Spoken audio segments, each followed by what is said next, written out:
Hey folks, in case you missed it, Inside Amy Schumer is back on Comedy Central. Each week, Amy explores sex, relationships, and the general clusterfuck that is life, with sketches, stand-up, and more. Critics say it's brilliant and outrageous. It's won all sorts of awards, and everybody knows it's one of the funniest shows out there. Don't miss Inside Amy Schumer, Thursdays at 10, 9 Central, or anytime on the Comedy Central app. Okay, let's do the show. Lock the gate!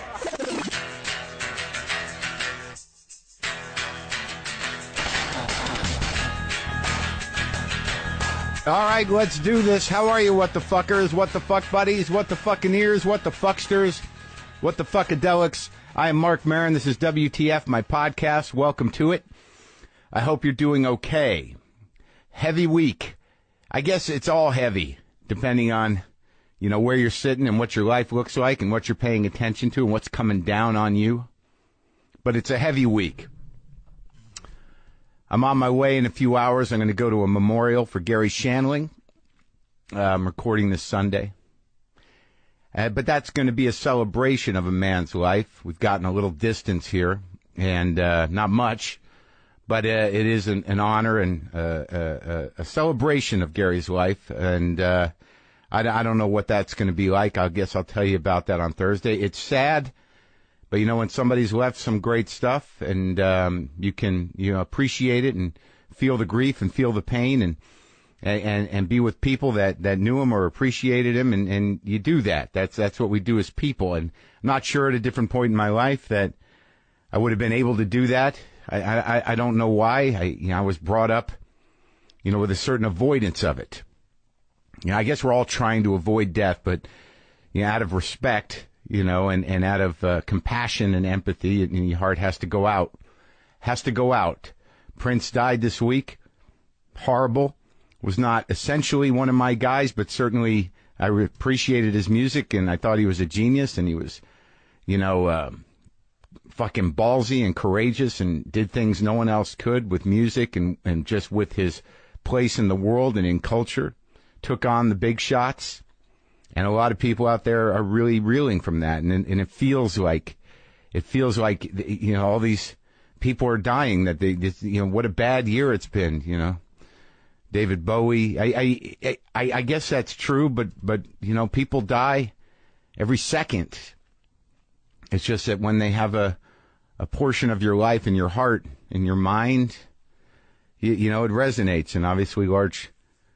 See here, I'm trying to frame it a certain way, and there's really no way to frame it. It's sad, and it happens, and there's no matter what we do to prolong it or avoid it, it's there.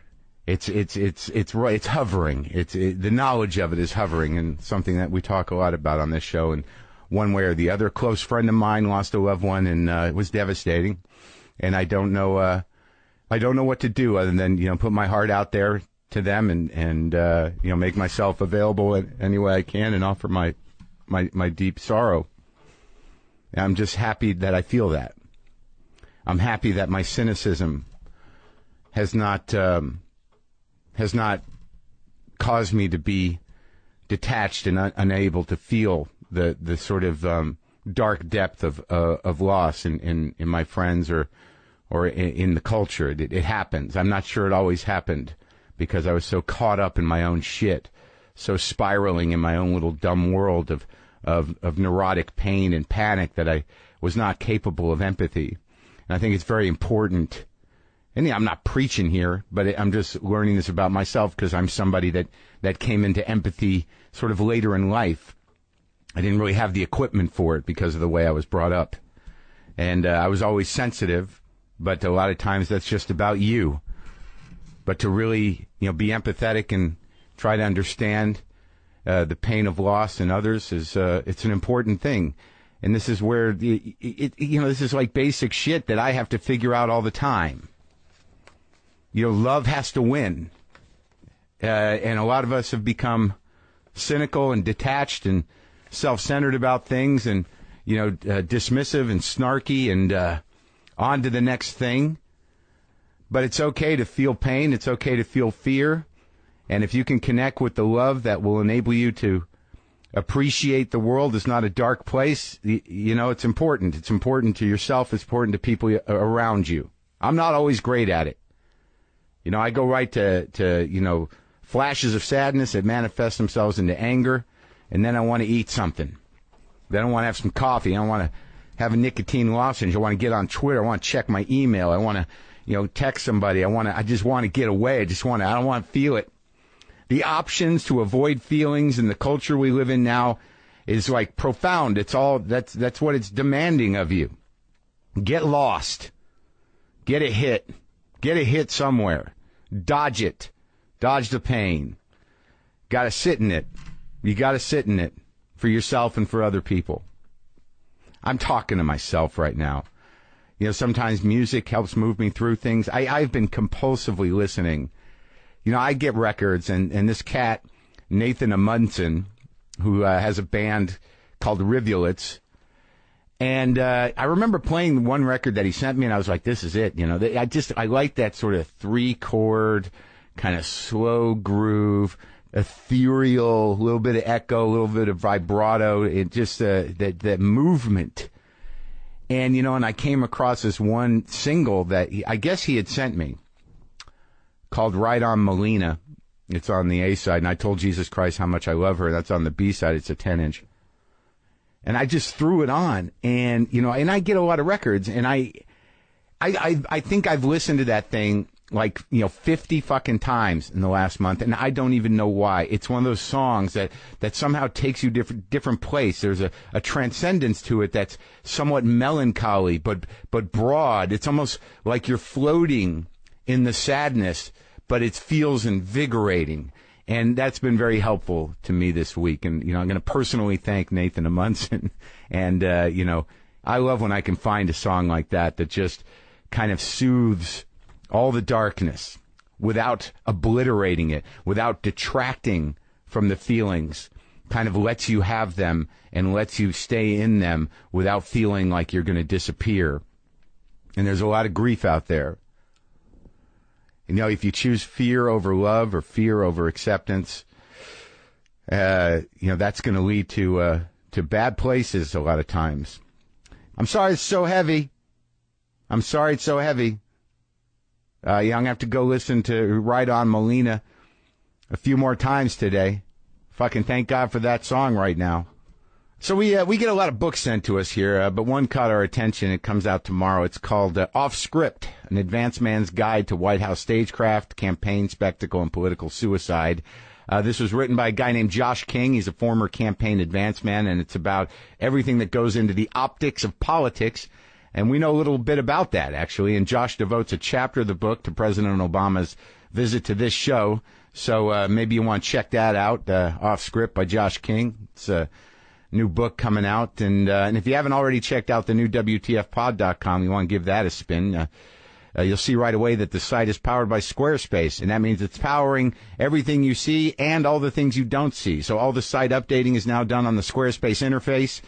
It's super easy. When they say drag and drop, they're not kidding. Wherever you see a picture of the site, we just drag that picture in. No coding, no need to mess around with the size. It's simple. We can save things so they publish later. We can edit stuff on our phones. It's full service, and we didn't get some kind of special version of Squarespace that doesn't exist for anyone else. We're using the same Squarespace you would use. So use it, folks. Go get started on your own website, blog, or online portfolio today. It will look great on any device, and you have access to 24/7 online support in case you ever hit any problems. There's no credit card required to get started, and you get a free domain if you sign up for a year. Make sure you use the offer code WTF when you sign up to get 10% off your first purchase at squarespace.com. And to show your support for this show, that's squarespace.com, offer code WTF.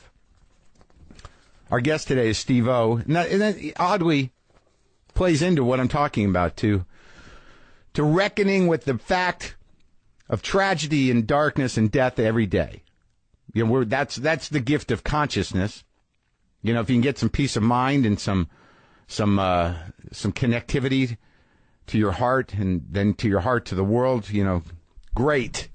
But Steve O is a guy who, you know, as a clown in ways, courageously confronts death for the most ridiculous reasons. And it seems ridiculous, and it is ridiculous, and it seems stupid sometimes. But I'll tell you, the first time you see that first Jackass movie, there's nothing like it in life. There is some sort of weird point to the camaraderie and to the risks they take for our laughter and for our surprise. And this is like what I'm talking about. Like I watched his Showtime special. It's called Guilty as Charged. It's on demand. It's on Vimeo. You go to steve-o.com, you can check out his tour dates. But as you'll find out when I talk to him, that there's only certain things he can do over and over again without really possibly hurting himself, and he has hurt himself. But why? I don't know. I tried to figure it out, but when you watch it, there's something bold, there's something crazy, but there's something that transcends death in those moments where these guys are doing stupid shit that could really hurt them, and sometimes do hurt them, and they come out laughing. It's a very immediate way, in a very hilarious and stupid actions that we're allowed to laugh at, and at that moment, really sort of laugh in the face of death. And that's a service. Life is disappointing, life is hard, but there's some wiggle room. So, it's up to you and your perception. Like, just the other day, I found out that I actually experienced this weird pain that I haven't had in a while, that I thought I was over, that I thought I'd moved past as a grown man. I have my special More Later, which is my new special, which I'm very proud of. And I can't believe I'm telling you about this, but well, it's not that, whatever. But, I'm very proud of that special, and you can see it on Epix, and you can see it on Amazon Prime or whatever that is, and Hulu. My IFC show, Maron, premieres May 4th. Very excited about that. I'm going to be on The Tonight Show, if everything goes properly, on May 3rd.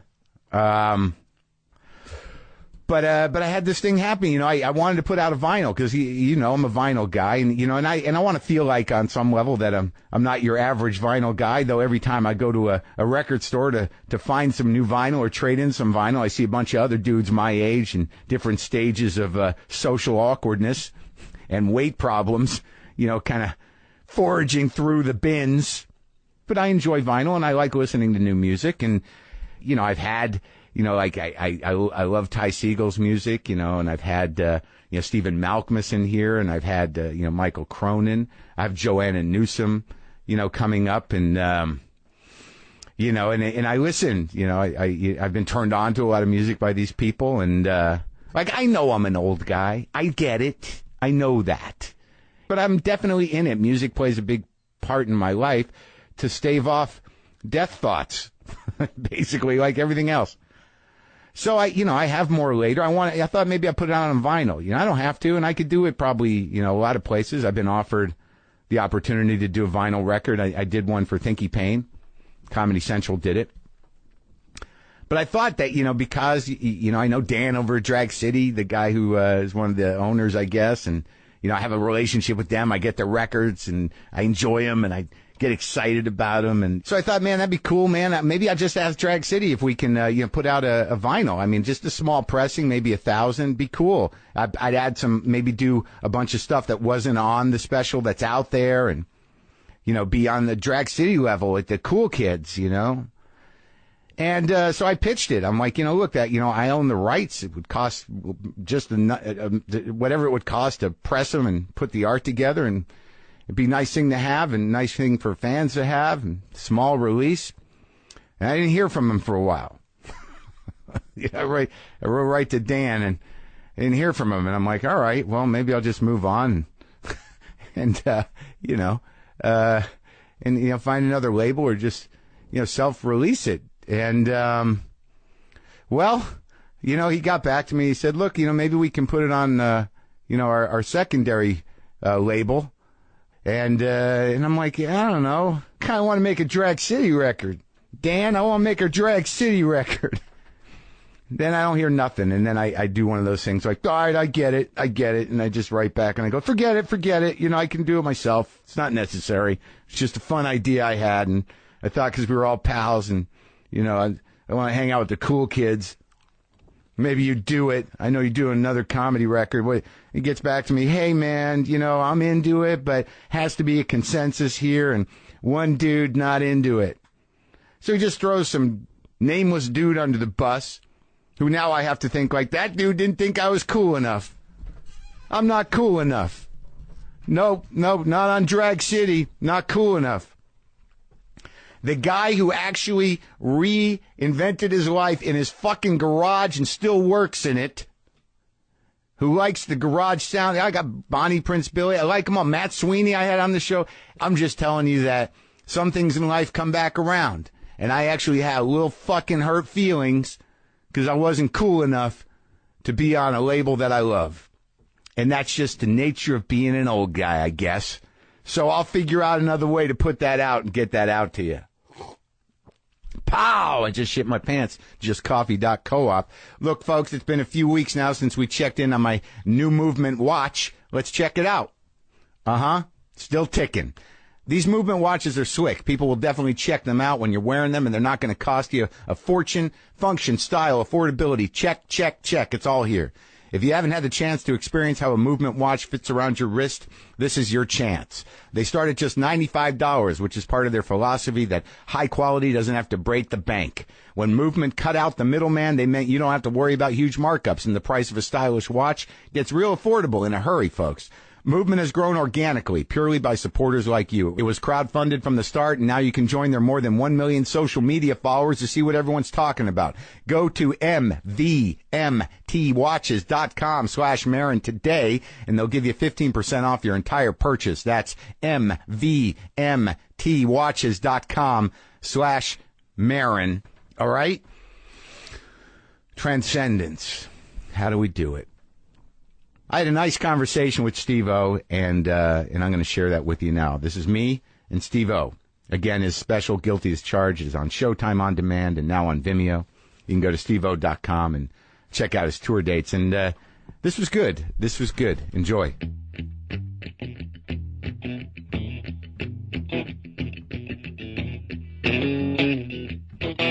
I watched a special last night. Oh, dude, thank you so much, man. What?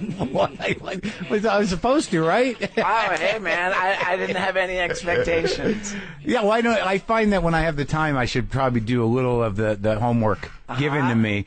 But obviously I know who you are, and I knew, here's my, my first thought was, because I remember when you started showing up at comedy clubs, and I'm a comic. Sure. So there was a number of us who were like, what the fuck?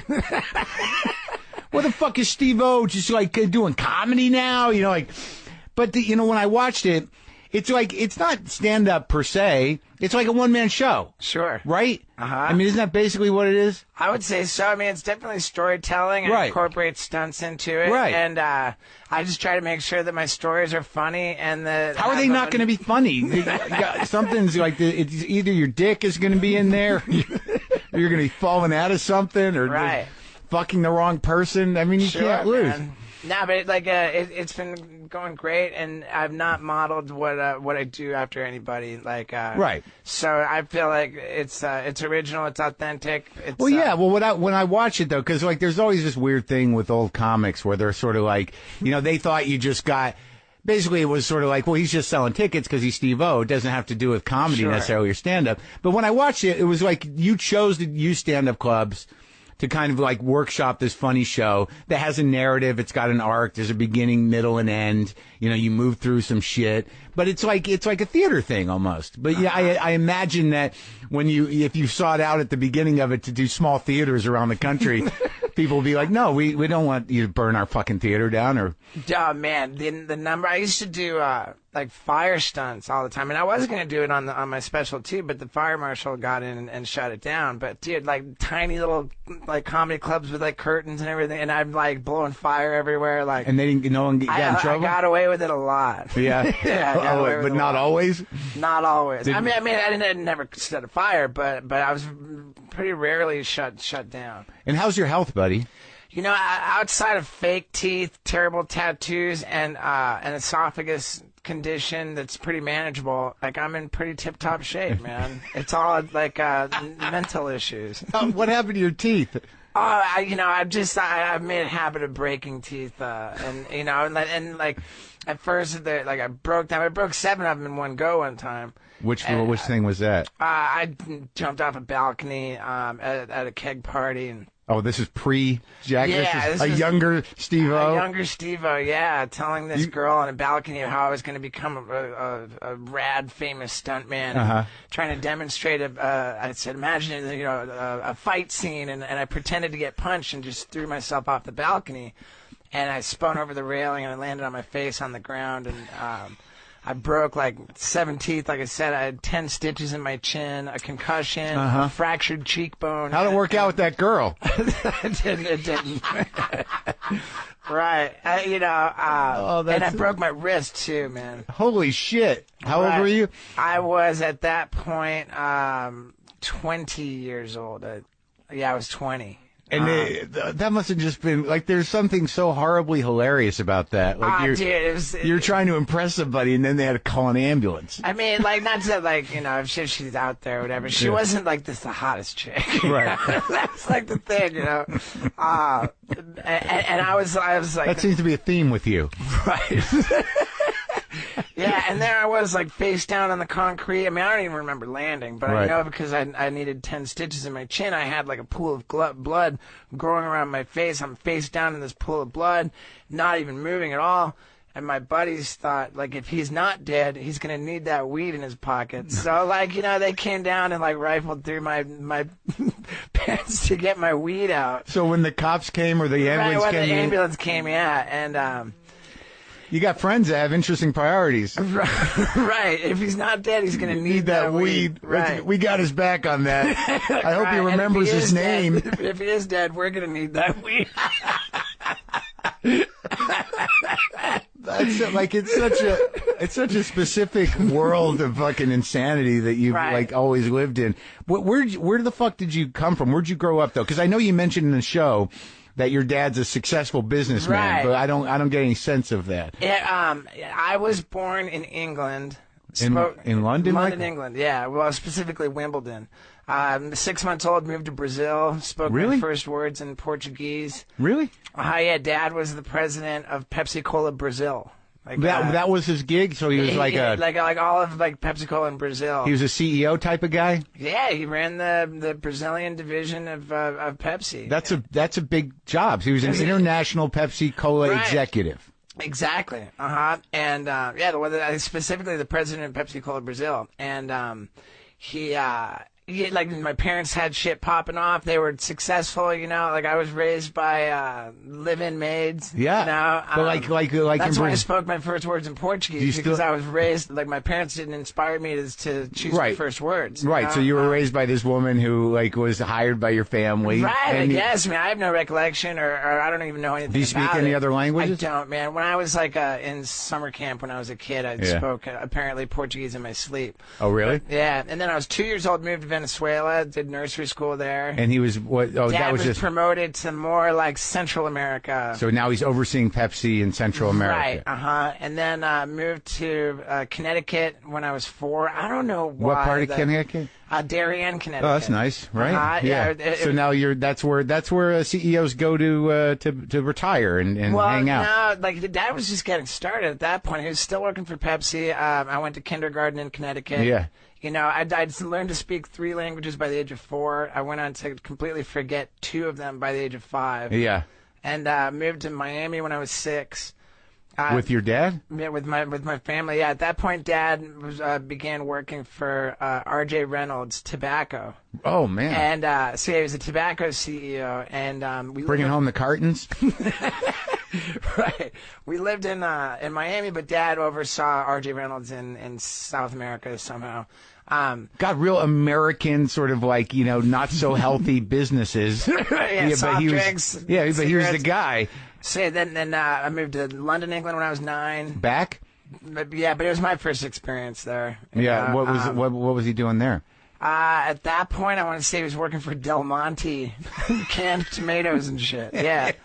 And then, so you grew up like, all over the place, but pretty privileged. I mean, super privileged. Yeah, I was super privileged, corporate brat. Yeah. And then 12 years old, I moved to Canada. Dad was, I want to say, the president of Nabisco in Canada. You want to say, or you kind of think? Yeah, I mean, he worked for Nabisco. He worked for Nabisco, but I think he was like the president of Nabisco Canada. I don't know. He's like a high-level corporate executive, right. like food and beverage guy, and occasionally tobacco. Right. Did you get along with him? Did you see him? Yeah, Dad and I are super tight. Now? Yeah. Is he still around? Yeah, I mean, he is. My mom's not, but my dad is. And they stayed married through all this shit? Through a lot of shit. For 25 years, they were married. And she had it, right? She's like, I'm done. Mom was an alcoholic, and oh, really? Yeah, her alcoholism was pretty heavy, and Dad didn't necessarily understand it, and that was no Al-Anon for Dad. When I got sober, I told Dad, like there we were. Checking me into rehab. Right. And Dad's talking about, like, once we get this behind you, once we have this fixed.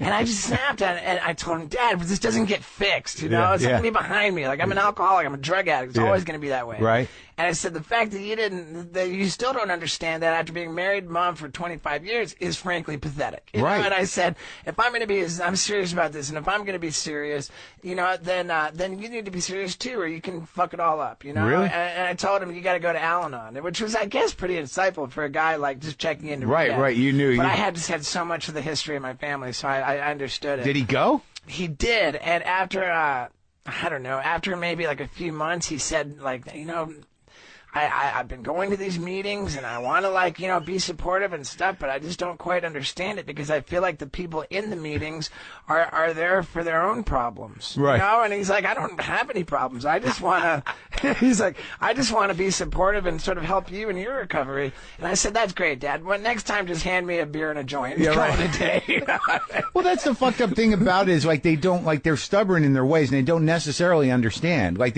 in their mind, it's a willpower thing. And then you just have to, part of it is willpower, despite whatever. Of course. But it's also the willingness and the, doing some of the spiritual work and working the steps so you can learn how to think like a human. But a lot of times they can't process that. They can't see it as a disease. They just don't understand, like, why don't you just, stop? Right. And I'm glad you say that too, because there really is a lot of willpower involved. It's willpower that gets you off your ass and go to a meeting or whatever. No, it's that you're right. It's not talked about a lot. It's talked about like it's a miracle or something. But in order to have the willingness or to get fucked up enough to want to stop, right. I mean, you got to go to meetings and stuff. But like, when you're sitting home alone, it's still you going like, I ain't going to do it. Right. You know what I mean? Like, for whatever reason, I'm not going to do it. Maybe God's helping. Maybe that guy I called is helping. Maybe that meeting is helping. But I'm sitting next to alcohol right now and I'm not drinking it. And that's not a miracle. It's a choice.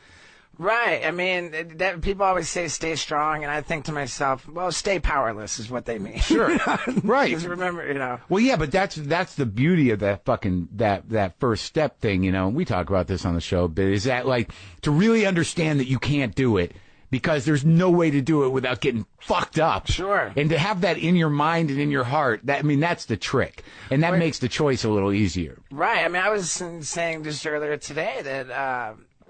Step one, it's like a paradox. There's so many paradoxes in the program. But in admitting that we were powerless over alcohol, we admit hopelessness. Mm-hmm. And in hopelessness is where we find hope. Right. It's paradox. So. Well, yeah, and then there's all that, that window into like, really fucking dealing with who you are and like, dealing with your problems and like, you know what I mean? Like the pain of sobriety, of like that insanity. But when did you start like you don't have any brothers or sisters? I have an older sister, yeah. Oh, how'd she turn out? She's got her own issues, but substances aren't really the thing. She is a high school teacher. In South Florida. In South Florida? Yeah, even though she just stopped being a teacher and went into some weird like copywriting for like a financial institution kind of thing. It's sort of a weird situation, but yeah, she's like as normal as could be. And when she was a high school teacher, the kids would find out, oh no way, I've got Steve-O's sister as my teacher. Like this is gonna be awesome. And then like after like day one, like oh fuck, this sucks. She just disappointed like waves of students every year. What they expect from her to come in on fire? I don't know. Like, they expect her to be like kind of cool or a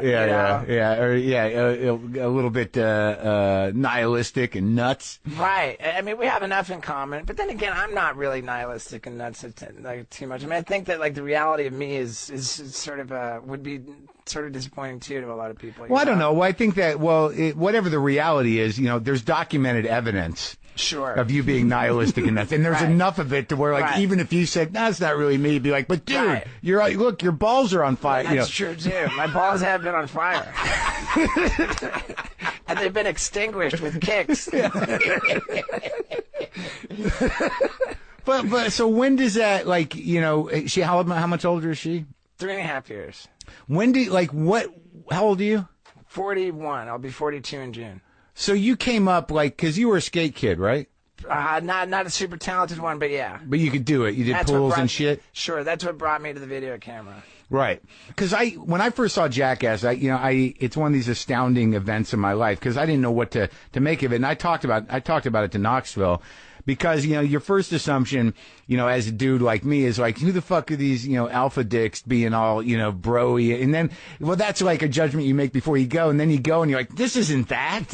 Right. This is like fucking punk rock insanity. This is like fucking crazy shit. And I was so impressed with it and so hilarious that, like, I'll only watch it. Like, I watched it the first time, and the experience of watching that thing for the first time is so overwhelmingly hilarious that, like, I can't, like, I want to watch it again, but I want to save it for another decade or so it's funny again. And I've watched a couple of the other ones, but you've made, like, what, 20? No. We had 3 theatrical movies. I saw the second one. I didn't see the third one. The second one was the masterpiece. I really think, if you asked me, the third one was kind of tired. What was the... That was a 3D one? Yeah, I checked out at 3D. If it wasn't for the technology, like we didn't have... Well, why do you think the second one was a masterpiece? Because you guys knew each other well enough to really kind of, trust each other or take chances that were... What was it? I think that it was just the reckless abandon was at its peak. Oh, yeah? I think the reckless abandon, and I think that...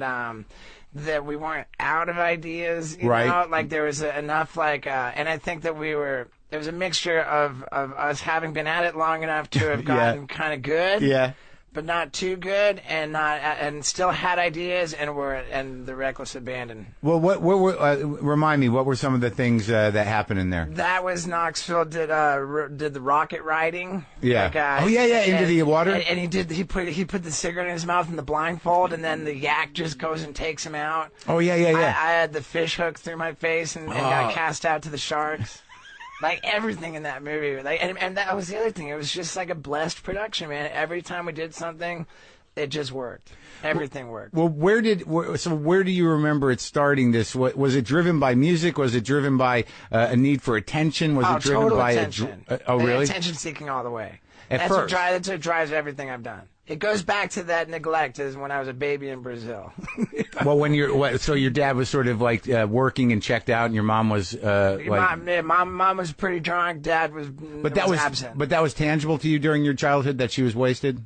Not until I want to say like 7 or 8. Yeah. And then it was pretty acute. Oh, and that's sad, man. I mean, hey, it's nothing to bitch about, Right. I mean, I think that most things that are notable serve as advantages as well as disadvantages. Sure. Almost whatever the case may be. Did you find yourself, like, when you were younger, did you find yourself feeling responsible for it or, like, trying to help her and that kind of shit? No, not at all. If anything, the fact that when Mom was drinking, going to school became optional was a real treat. I didn't know, and if she was sober, there were like boundaries and rules, and when she wasn't, there weren't, I wanted a hamster, I couldn't get the hamster until Mom was drunk. You waited it out? You timed it right? You knew when to ask her? Yeah, the word no didn't exist when Mom was drinking, and, so in a sense it was really sad. But whatever. Like, yeah. And Dad became more successful as I went through my childhood, and he was around less. Right. He was always on a business trip, And Were there a lot of private planes in your youth? not private planes, but there were definitely a lot of planes. Yeah, for sure. And my sister just sort of had enough. But when I was 12, she went to boarding school. Oh yeah. So the dynamic was sort of like mom got drunker, the houses got bigger, the family got smaller. Yeah, and Dad wasn't there. Yeah, Dad wasn't there. So like so when you were in these like mansions, is that where you started doing crazy shit? I mean, like, really crazy shit didn't start until after I graduated high school. I went to high school in the American school in London, England. Really? Yeah. I mean, I guess I should say the really crazy shit started once I let go and let booze. Yeah. Yeah. Yeah, that was the thing. But like, who were you in high school? Was it because like you were constantly, moving around that you had to make an impact wherever you sort of ended up? It's so sad because like I was always such a desperate attention whore, and I was so desperate for the affection and approval of my peers. Yeah. And like this one report card from 6th grade said, Steve so wants the affection and approval of his peers, but everything he does to try to get that brings about the opposite result. So like that was like the story of my childhood. That's on your resume. I would just try, like whatever there was, I was just like, me, look at me, and it would just turn everybody off. And I would because you didn't know when to stop. I just didn't know. Were you the kid that sort of like like eat this and Yeah, I mean, that was next level. I was like, hey, everyone check it out, and I would unscrew the cap off of the salt shaker and then just consume the whole thing. Oh my God! Like right really at the beginning, just upsetting shit. Yeah. Where nobody thought it was cool. Right, you went one step beyond to where people were like concerned and frightened. Yeah, just not cool. And so like I had a really awkward childhood, and each time when I found out that we were going to move, I was excited. I thought, oh, this is great because now I get a new shot at it. Now I get it. Now I get to start over, and this time I'm going to be cool. Right. They got a whole new shot. This time I'm going to be the cool kid. But then everywhere I went, there I was. Doing fucking crazy shit. Do you remember like any like moments like outside of chugging an entire container of salt? Oh my God. Were you just terrified your classmates like when you were... Dude, there was one, and I remember it so well. I was 10 years old in 5th grade in London. I went into my Spanish class. One of my very last baby teeth to go. Like it was just like dangling. Not dangling. Like only beginning to show signs of loosening up. Right. So it wasn't ready to come out. Yeah. And I knew that like if I violently rip it out before it's ready, that it bleeds heavily. Right. So I walk into class knowing this, and I sit down next to the prettiest girl in the class, who I wouldn't normally sit next to. And I told her as I sat down, I don't have to be in class today. I can leave whenever I want. Yeah. She looked at me like I was crazy, and then the class started, and I just ripped out this tooth, and it started bleeding really heavily. And I raised my hand to the teacher and said, hey, I need to go to the nurse. And the teacher saw the blood and said, go. And I stood up, turned to the girl, and said, told you. And so, like, to the look of terror on her face, just blood, like all this, you know how it goes. And I told you, and I just skipped out of there, and went like, whatever, just you were skipping through the halls, like it was like, you were that freak. You were like a freak. I was a fucked up, troubling freak. Yeah. There's no way anyone was going to like you. Right. Right.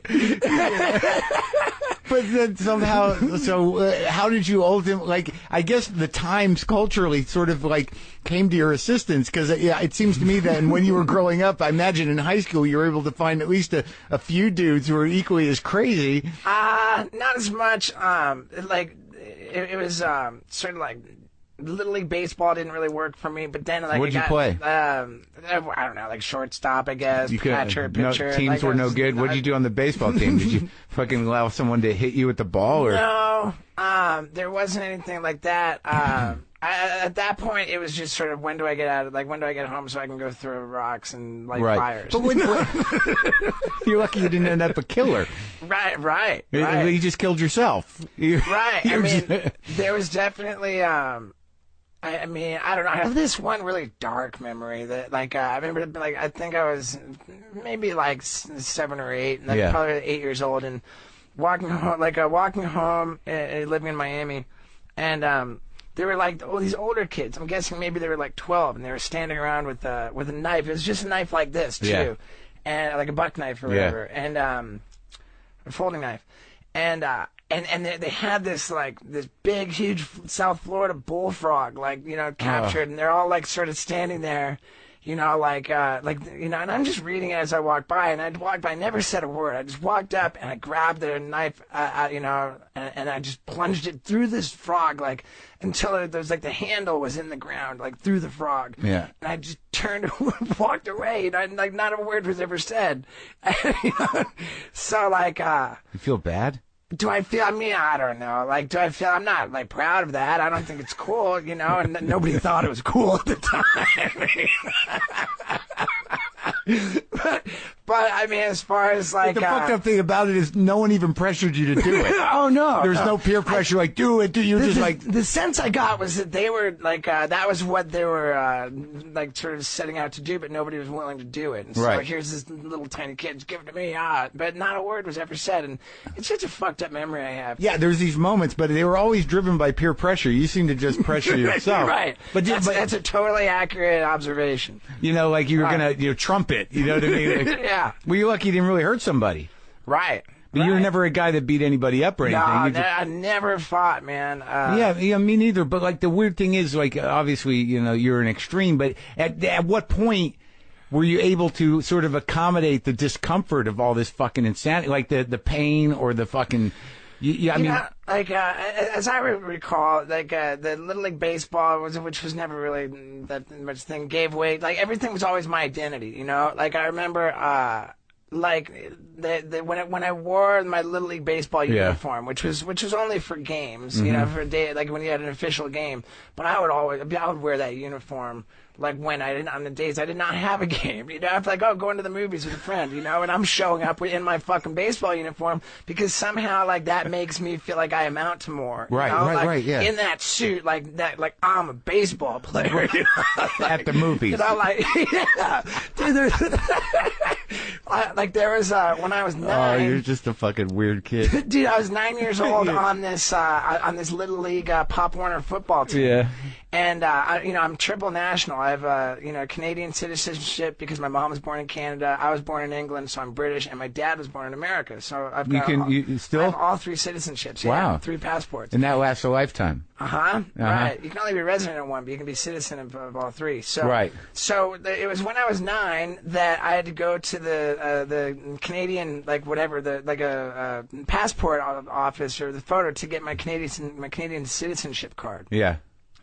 I felt the need to take the photo in my full pads, for my full pads game day football suit. To this day, I have the fucking card. I didn't have a game that day. If I did, I didn't need to be wearing shoulder pads with my fucking game jersey, in my fucking, So you were able to track this now as a grown-up who's done some work on himself. Sure. That you were just trying to have an identity or to fit in somewhere. Right. And so then, and that uniform made me sort of worth more somehow. Yeah, because my self-worth wasn't there. So the Little League sports gave way to the heavy metal music, and my uniform changed into the mullet, the jean jacket.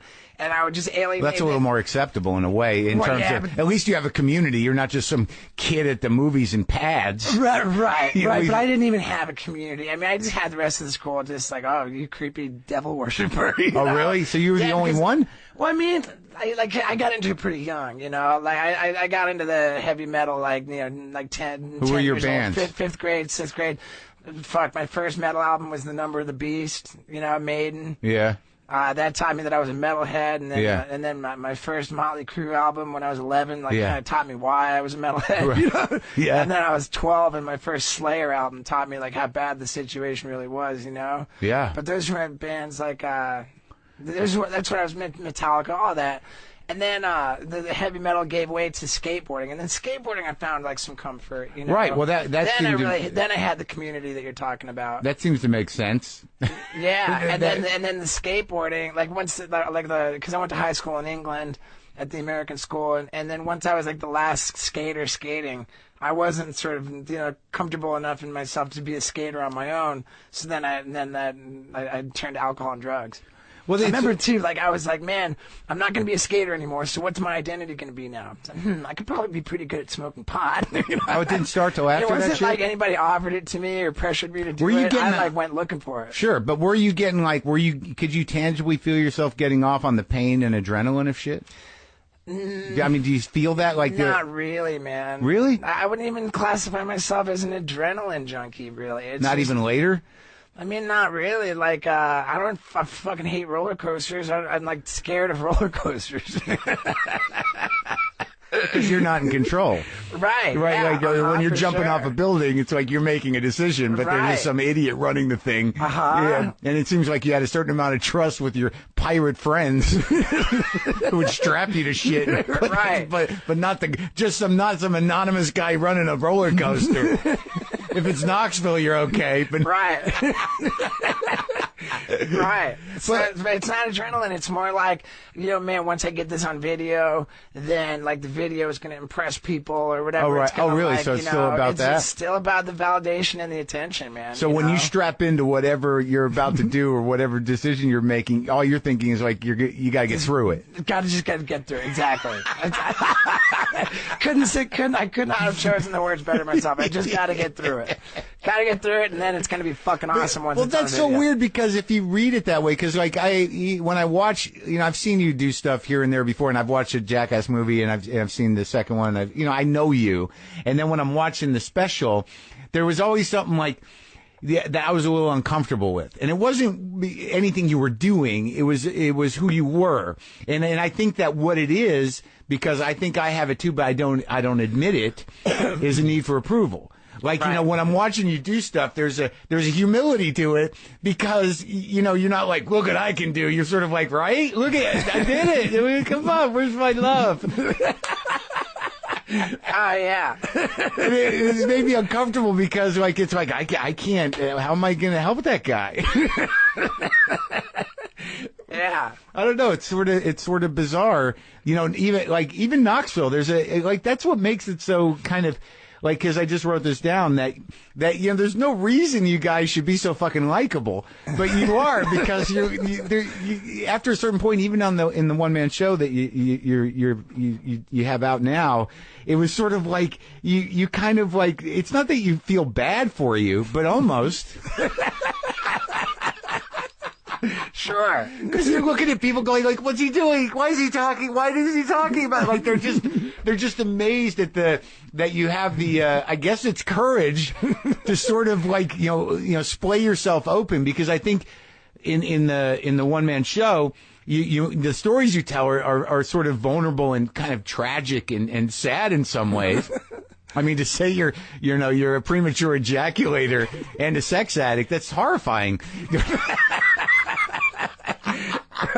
It's like you can't even win there, But then when you do the stunts that you do, it is so like it's not even that you think you're gonna die. You're just sort of like you're so fucking wide open. You're just on a fucking stage, twitching unconscious in front of people, and you're like, oh my god. And you get up, you're like, hey, you're like, oh god, he made it.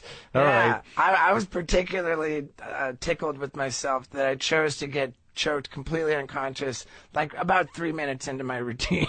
Really? You didn't, that wasn't planned? Oh, no. I chose but ahead of time for that to happen, like at the top. Most people would say if you're going to get choked unconscious and dropped on your head, let that be at the end of the show. But you seem to, like, how many times have you done that? Oh, man. One time I got choked out 6 times in one day.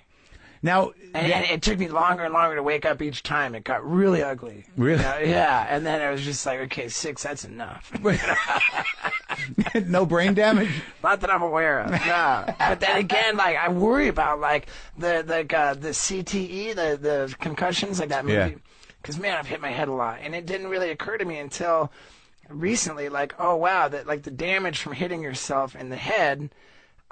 it lays in wait like down the road. You might, yeah, it might not. It might get ugly later. Right, like I'm okay now, but who knows what's waiting for me? But were you ever diagnosed with a concussion? I mean, have you concussed? I mean, I just know that I've hit myself in the head so hard that like I blacked out. You know, there's been that's happened a handful of times. Did you remember waking up though? I mean, yeah, I remember coming to and like oh wow, I just hit my head and I lost some time there. You know, like that's like super not good. Part of the job.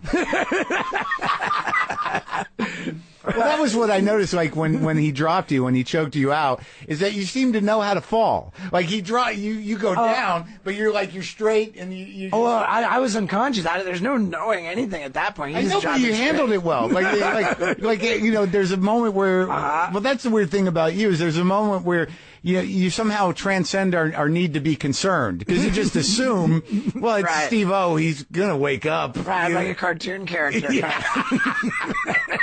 Exactly. Yeah. And then in that fucking taser thing, that was he really. Oh, dude, that couldn't have been more real, and that was like really creepy. No wrestling tricks. Oh no, God no! That was there's no way to stop that thing. Like Taser is a brand name, and they're the only company that makes these. The 30-second taser. Well, yeah, the 30-second Taser, which is the one I used, is the civilian version. The right. cops get the kind that where the cops hold it, and then they can keep administering 5 more increments. Oh right. Or increments of 5 seconds. But the civilian version, it's just as much voltage, just as much electricity, same deal, but it's designed so that you can shoot your assailant and then drop it and run for your life. Oh, right. So the 30 seconds is designed to give you 30 seconds to run for your life and get away. Well, the good thing about talking about your shows, there's no spoilers, because even if you talk about it, it's not like, I'm not going to watch him get tased. It actually makes you want to watch it more. Like, well, and I thought it was going to be like 5 seconds. I was terrified of that. That was your closer, right? Right. Yeah. I was like, okay, so it's going to be 30 seconds. There's nothing that can be done to stop the 50,000 volts continuing for a full 30 seconds. And then I remember like reaching out to Knoxville, like, hey, dude, can you help me get psyched for this? He said, yeah, think about how hilarious it'll be, and you don't have to do anything. He said, you don't have to do anything, you just stand there, And I knew it was going to be terrible, but that's what helped. Is that, okay, it's just going to happen. That's his advice, dude. You just it's going to be hilarious. He said, think of how funny it's going to be. And then I was like, okay, I'm going to do it. And then I was like, oh, well, 30 seconds, like that might get kind of boring, And so I thought, all right, then we're going to see how many questions I can answer. It'll be a 30-second Q&A. And then I asked Knoxville, how many questions do you think I'll be able to answer? And he sent a photo of him holding up his Zippo. You did, you answered. I got a few. Yeah. Weren't tough questions. Yeah, there were tough ones.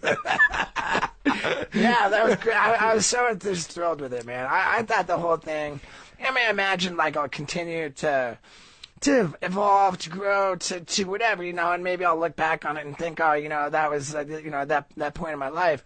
But dude, I'm thrilled with how it Well, it's just funny because there's like, and this is just me thinking out loud, trying to sort of contextualize shit, is that like, there's a vulnerability, that is unavoidable when you're literally being shocked with 50,000 volts. Like, right. You look weird. That was the other thing, too, is that you might shit your pants. In preparing for it, I looked through YouTube to like 30 second, and I watched like a lot of different people like get tased for 30 seconds. Mm-hmm. And there was I noticed right away a spectrum of how people handled it. There was like people handled it pretty well. Yeah. You could see there was fucking awful. Yeah. But they handled it pretty well.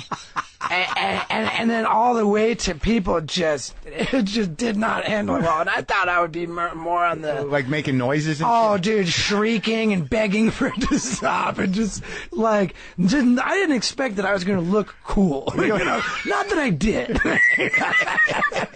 I didn't look cool, but I could have looked way more uncool. Well, that's the funny thing for a kid who, always wanted to be cool. You just, turn that inside out, and you're like, no, I'm going to look really uncool in almost everything that I do. Yeah, and I don't understand. I'm trying to figure out, from when I was a little kid, where, I guess at a certain point it kind of started working, mm-hmm. What I wanted to happen, it sort of started happening.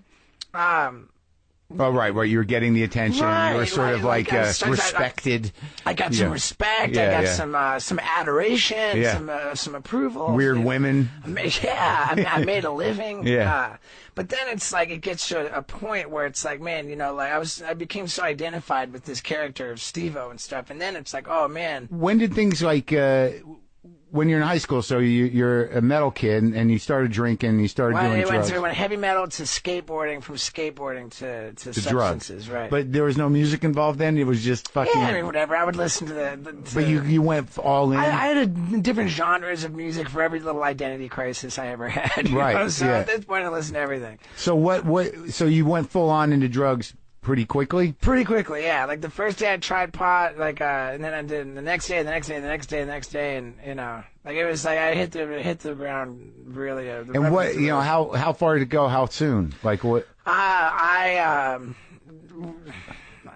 Within a couple months, I was taking acid pretty regularly. Oh, you're an acid guy, mind blower. Yeah, and I enjoyed it, you know. Well, there's this unique type of personality. I guess you're the kind of personality, like a guy like me. I took acid twice, and it was like, you know, like, oh, thank God that's over.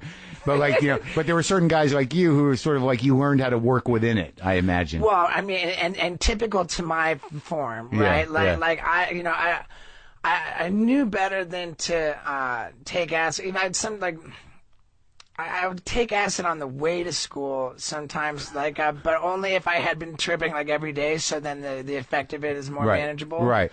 But I knew, but if I knew I was gonna like really be tripping hard, I would take it at the beginning of the last class of the day. Right. So that I would just start to trip as I was leaving school. And so like I remember like going and I knew this one day that you had a plan for taking acid during school is disturbing. Right. Like if I'm. You're saying it like most guys like me. I mean, if you're gonna be tripping all week at school, right. Nobody like you. Right. I remember this was one day I knew this acid was gonna kick my ass, you know. And I was like, and I remember walking into my last class of the day, sat down next to like the hot chick, right, put it on my tongue, and then turned to her and stuck my tongue out so she could see it on my tongue. Right. Like that'll make her think I'm cool. There's always that weird mistake where you realize in a moment, even if it's in retrospect, that no one's living like you. Right. You know, it's the identical fucking thing that I did with ripping out the tooth. Yeah. When I walked in and stuck my tongue out so she could see the hit of acid on my tongue. Like, in what world is someone going to go like, yeah? Like, hey, what are you doing later? Yeah. I mean, I think in both cases with the tooth and with the acid, that I was clear that the girl wasn't gonna want me or love me or so it was just like I can't have her. So ha. Yeah. Fuck that. you. Okay. Yeah, I'm gonna destroy myself. I don't think it was a fuck you, but it was just like, yeah, I'm gnarly. I can't have you. You don't love me, but I'm gnarly. Yeah. You need to know Yeah, that. I've got guts. I have courage. I'm a warrior. Right. I think that's really what it was. But it's so interesting that you know that like when people talk about self-loathing or low self-esteem or something, we don't manifest itself through our work necessarily. Right. Well, I do to a certain degree. I talk about it, but you're literally like destroying yourself in front of everybody. But it's not. I don't think it's what people think right away when you're letting a whale shark eat shrimp out of your dick. Right. You know, they're not saying like that guy doesn't like himself, but. But it's sort of what it comes from. For sure. I mean, so there's issues, man. I can't even, like, do you remember all of the stunts? I remember the first one I think I saw you do where I was like, what the fuck, was when he snorted all that wasabi, and that was pretty mild in terms of a stunt. It wasn't that big of a deal. I mean, it played well. It definitely was received. It tickled people. At that point, I was like, my nose just didn't give a fuck, like I was. When did you start doing blow? Started doing blow regularly, like when I was 22. Yeah. Yeah. So did you finish high school? I did. I finished high school. I actually was a relatively decent student until I got into drugs and you know. Yeah. Once I started drinking and doing drugs all the time, my grades took a nosedive, but I still, stuck it out. I pulled it off. I got early acceptance to the University of Miami. Oh, that's like the biggest party school in the world, right? I mean, it's a fairly academic school, like unfortunately situated in a place that's like lends Miami. itself to yeah. right. And so I didn't do very well. I bailed out. Yeah. I mean, I made it. I did all right my first semester. My second semester, not so much. And I returned as a second-year freshman. Oh, that hurts. And dropped it. Yeah, I showed up to my dorm room and it said freshman. And I'm like, wait a second, I'm a sophomore. Like, no. Your credit's And then gone. you bailed? And then I bailed. And then what did you do? I got in a van with this kid. We drove out to California to try to work at a ski resort in Squaw Valley. And I was like, I'm going to become a stuntman. This is going to be great. Wound up having the government test drugs on me for money in Texas. What are you talking about? I got into this medical study that... What kind of drugs? It was called ractopamine hydrochloride, and they were trying to make it legal to give to pigs and cows so that the pigs and cows would have less muscle mass, less fat and more muscle. So it's leaner meat. Yeah. They could sell leaner meat. They were trying it on humans to see what would happen if a human ate the meat? Correct. In order for, they wanted to appeal to a more health-conscious consumer, but if the meat exists in the meat and then the people eat it, then it's entering the human body, and because it enters the human body, they have to now test to see, how much the humans can withstand. And you why'd you get in, did you eat money, or you're like, that sounds fun? Yeah, when I dropped out of college, I guess Dad raised me with enough sort of pride and, or something that I just didn't have it in me to ask for, them to support me doing nothing. Oh, really? And so, so I was sort of trying to figure out my own way, and I needed money. And what'd the drug do? They kept giving it to us until somebody's resting heart rate was 150 beats a minute. And so it was pretty heavy. The dudes were drenched in sweat and stuff. And it turned out I have a pretty strong heart, so I was okay.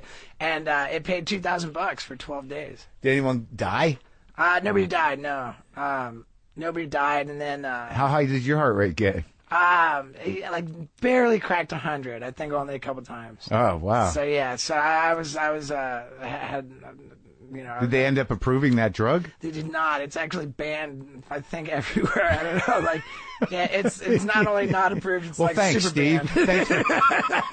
Thanks for doing that work for all of us. It might have been used somewhere in the world, but I recently Googled it, and Wikipedia just says terrible things about it. Yeah. Another weird scar you might end up paying for a few years down the line. Yeah, you never know. You never know. That might be waiting for me too. And what'd you do after that? After that, I wound up back at University of Miami living on everybody's floor. That guy, huh? Yeah, totally that guy. And then I roamed around following the Grateful Dead, selling drugs. Like real drugs, or were you selling acid and stuff? But were you ripping off hippies with fake acid? I never ripped off anybody with fake acid. Good for you. I'm pretty sure I didn't, I mean, if there's fake acid involved, I didn't know you that didn't, one. Right? Yeah. But so that's weird. So another identity shift. Now you're following the Grateful Dead. You go from skater I got into to the hard Grateful rock. Dead. I got into the Grateful Dead. That was part of my drug identity. Right. You have to. Yeah, I did that for a couple of years, but not as hardcore again. I went to a few shows and I lived with Deadheads, but you got on the road a bit. I figured it out. You show up at the show and you go to the real Deadhead and you get 3 hits of acid for $5, and then you sell each for $5 a piece, and then you got $15. And then you buy an eighth of weed for $15, and you sell it for $30. And then you buy some shrooms, or and then. But once I had $100, I was pretty happy, and then I would just skateboard and hacky sack. Never go in the show. I was never You're a parking lot guy. Right. I was never worried about that. Yeah, and I had one guy that I was traveling with who would by the end of the day he would have literally hundreds or thousands of dollars. Hundreds of thousands, or no, just hundreds or thousands. Yeah. Not hundreds of thousands. He would have just all this money, and I remember just sort of being huh, and I just wasn't ever that I don't know if entrepreneurial or just money driven, Yeah. I think I always was Because even when Jackass like came along, boy, did I not fucking do good business deals, you know? Well, yeah, well, I think it goes either way. If you brought up with money, either you only think about money or you don't really. I guess. Yeah. You know, and I think that I was always pretty convinced that I was going to die like pretty young, you know? Yeah, like well, I figured out like, what do I need money for? Not an unreasonably, Right. not an illogical train of thought. So you follow the dead for a while, and then what happens? And then I wound up just sort of struggling, being homeless, like whatever. And then you know, ultimately sort of ran into like I had a used car, and at the point where like I wanted to like get in the car and carbon monoxide myself to death. You were suicidal? I've had like the idea that would be like a rad thing to do. I don't know however close I got to it. I wouldn't have known like if I was willing. When I really wanted to, I couldn't afford to fill the tank with gas. but I was just in this place and the car got stolen and I was just like, man, I don't even have a car to live out of. And I called my sister, really despondent, and I wound up moving in with her in Albuquerque, New Mexico. That's where I grew up. Oh, cool, man. Yeah, I lived in Albuquerque for like 2 years. You did? From 96 to 98. But did you go to UNM or anything? I did. I went to UNM. Like that was my deal with Dad. Like Dad would cover my rent, you know, to live with my sister. But that's it. As long as I got like a certain level of grades. Yeah. And you know, I started like I was so beaten down at that point. I was willing to actually like you know go to class and still using a lot of drugs. Or you took a break or? That was where I started doing blow. You know. Albuquerque. Yeah, in Albuquerque. Yeah, and meth. I never really got into meth, but I never turned it down. Right. You know? And it's a bit of a time commitment. Right. And right. and by that point, I was I really was super focused about I want to be a stuntman. Yeah. You know, I'm just going to school like to get the grades and sort of survive, but like I was focused on videotaping and organizing like what my next stunt was going to be, putting together a reel. Yeah. And I found out while I was living with my sister about Ringling Brothers and Barnum and Bailey Clown College, and that was where like I thought, man, if I can get into there, if I can get into clown college and graduate with Ringling Brothers and Barnum and Bailey, then like people would take me more seriously as a stuntman. Really? That's what I thought. Yeah. Based on what? Just I knew about like if I was a trained circus professional, you know, like I would be a rad. There would be a radness about that. Right. Like you're willing to do anything, and you can, but you're also like. Right. I had the willingness to do whatever, and I was crazy, but that wasn't like there wasn't anything that seemingly professional about me. Right. So I thought if I was like you're just a crazy kid. Right. A trained circus professional who's crazy and like a clown. You know, right. Then. Where's Ringling Brothers Clown College? It was in Sarasota, Florida. So did you go for the full ride over there? Well, I graduated, but I wasn't one of the clowns that got picked to be in the circus. How long is that school? I mean, once you get into it, it's like a summer. You know, it's more really? it's more like boot camp for the circus. And what'd you learn? I learned how to walk on stilts, which I made showed useful. Up in Jack. Yeah. I made useful in a number of ways. I learned how to put on clown makeup. Did you learn how to clown? A little bit. Not like I wouldn't say that my skills were exceptional in that area, but I went on to have a career as a circus clown, and I think I did a reasonably good job. Yeah, but there was no specific clowning class where you. We had clowning, we had dance, clowning, skills. Acrobatics, like we had classes all day, trained 14 hours a day. Really? Yeah, and I was in it to win it, man. Like when I got there, I sort of fell in love with the dream. Of course, you know, within the first week of clown college, they have to cart me off to the hospital because I'm drunk, need to get my head stapled together because of what I did after 14 hours of training, drunk. You know, not like, so funny. Right, and so I didn't make a very good. How'd you rip your head open? Skateboarding while I was drunk, like. You know, you didn't feel it. I'm starting to think that like a lot of the shit that looks like it would hurt other people, you just weren't even registering. No, I've never had like an exceptional threshold for pain or anything like that. I mean, I feel pain like anybody else. Yeah. But yeah, I just sort of get through it. So did you like? I know you have to design your own face and everything. Did you do all that? Right. Yeah. The first day of clown college, they just hand you a makeup kit. and they give you no instruction. They're like it's their deal is here's the makeup, you learn how to use it, and you just do it every day and you figure it out. And did you settle on a face? I have the same face the whole time. Really? And like today, if you were to put on your clown makeup? Yeah. Every so often, like something will come up where I do. I don't know that I've ever gone more than a year or two without putting on your face, without getting your clown face makeup or something or other. Yeah. So where did you work as a professional clown? I didn't get picked for the Ringling Brothers, so I went back to Albuquerque and I'm selling pot and Yeah. And scary clown selling pot. Did you sell pot in your clown makeup?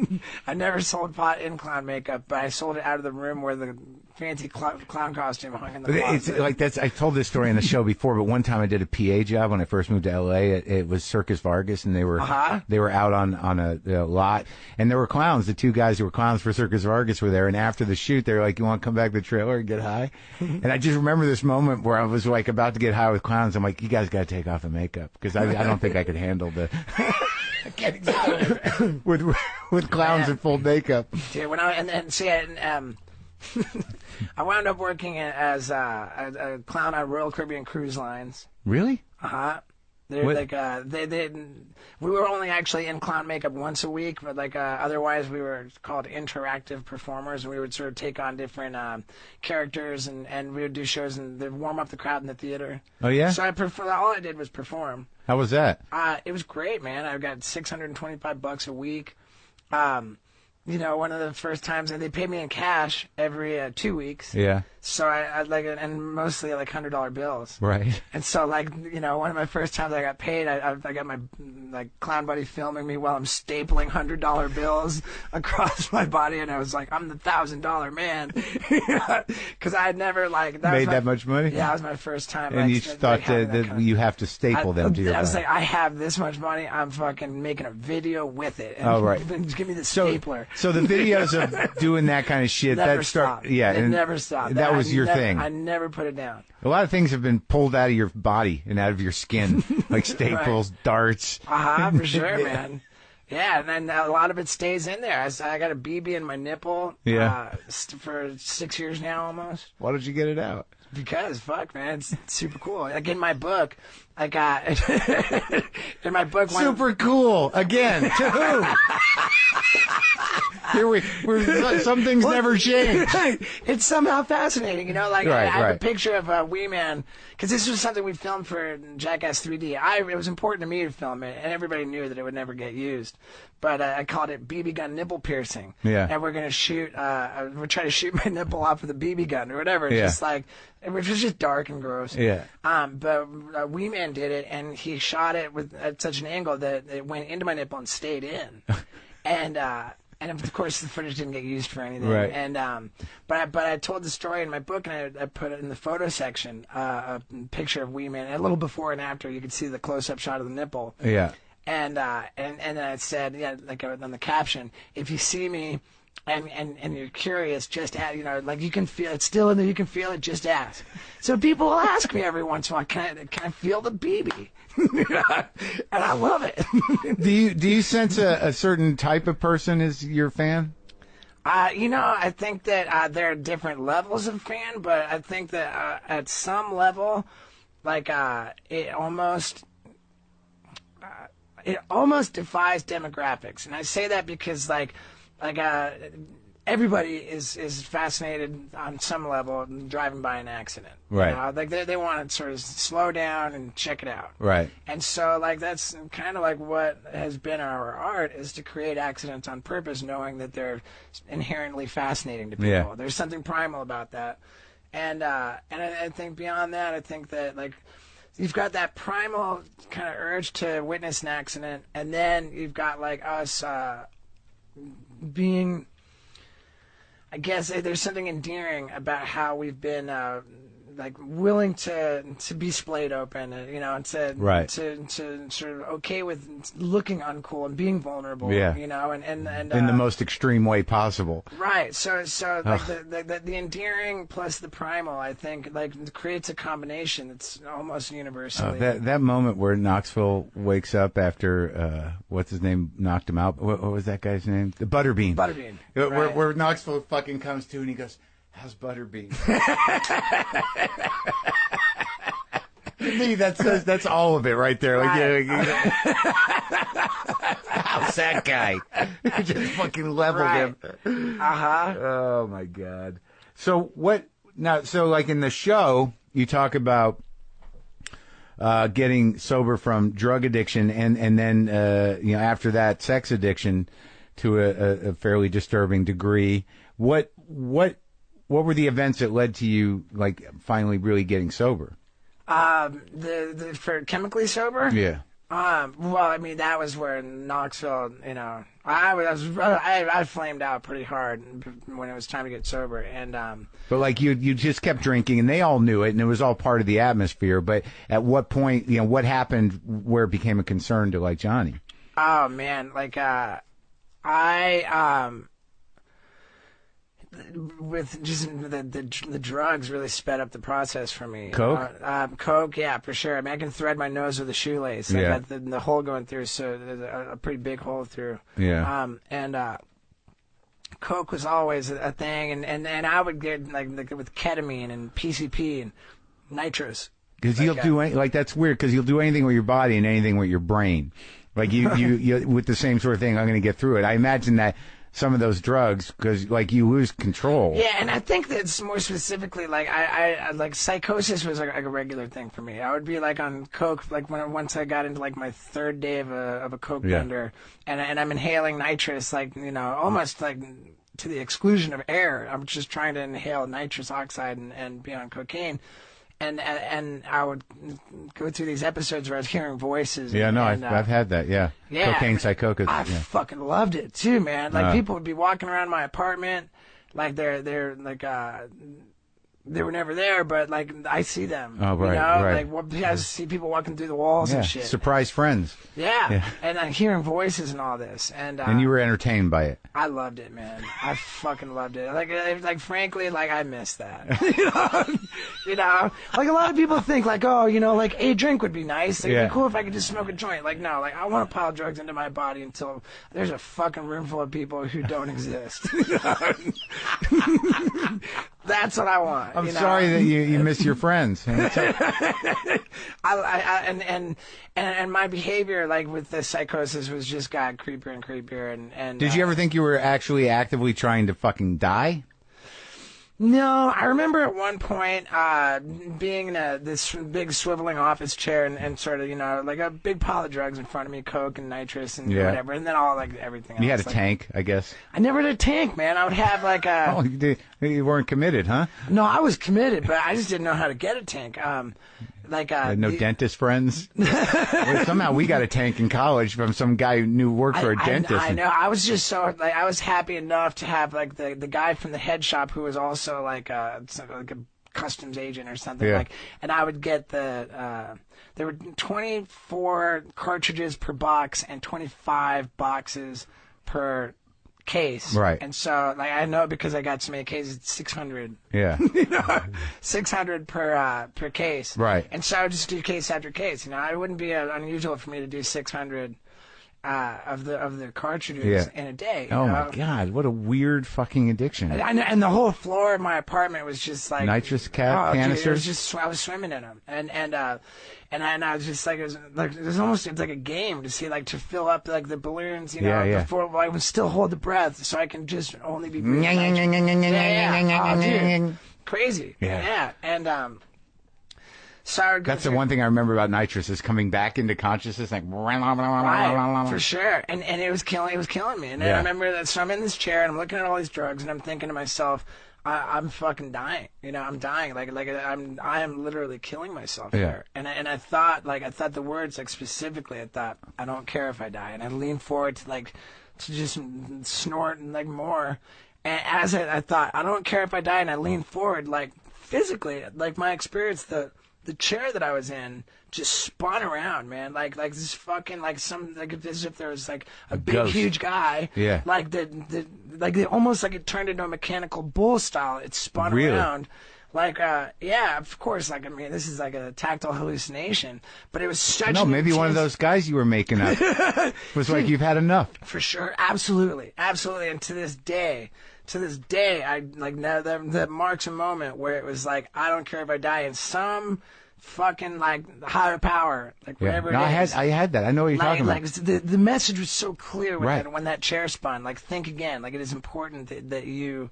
Right. You know, think again. Like you gotta not die. You know, Yeah. you gotta get better. The first time I got sober was in the psychosis where I was hearing voices, and I remember out loud going like, how far out can I go? And a voice I never heard before, like right next to my head, said, "You've gone far enough." And I left the fucking next day, and I left town. I left LA, and I got sober the first time I didn't stay sober. Right. I didn't do anything about it. No. You know, I mean, that night I remember that night, like, there was this like whole like intervention, like of like spirits, and like God was in my apartment. It was just like dependent, like, the next day, like, my buddy's hard, like, you know, God was in my apartment last night, man, and now I'm gonna get sober. No more drugs, you know, Right. I'm gonna be sober. And they're like, oh, okay, cool. And then like the next day, like, I am at it again. Got a little rest. And Right. Yeah. And like, but I remember like when I got to rehab, like when I finally was ready. Well, how did they do an intervention? Did all Yeah, those they jackets? did. Like, they did. I was like broadcasting my downward spiral in virtual real time on YouTube and MySpace, and emailing like 200 people. Oh, so when yeah, that knocks us. very So public.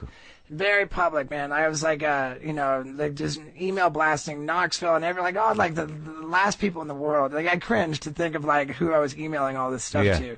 And that's still out there. Sure, yeah, but I'm grateful for that today, because Yeah. like that's the fire, and the humiliation that brought about is really what inspired the willingness. Yeah, you know? and did they actually come over and get you? Well, yeah, Knoxville reached out to Dr. Drew, and he's like, hey, man, Steve was going to die. Dr. Drew, of course, was on the email list as well. Dr. Drew said, I agree. He said, I agree. We're about to lose him. And so Dr. Drew instructed Knoxville to just get over and just get me into the psych ward. They said, you got to duct tape him, throw him in the trunk, whatever. Not a rehab at first, a literal psych Yeah, ward. 5150 him. And so they showed up 8 guys strong. And at this point, like, Did they film it? I flamed out. Well, no, I did, though. The one thing they didn't film. I know.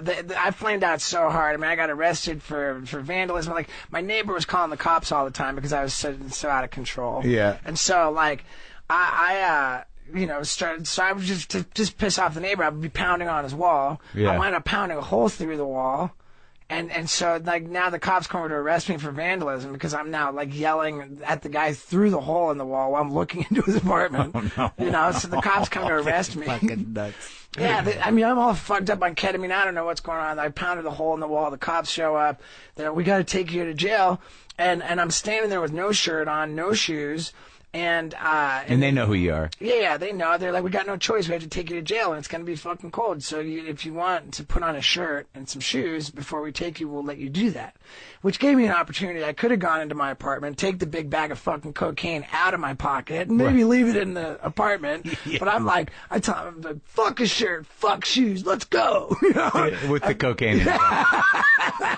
So I get booked into jail with the fucking...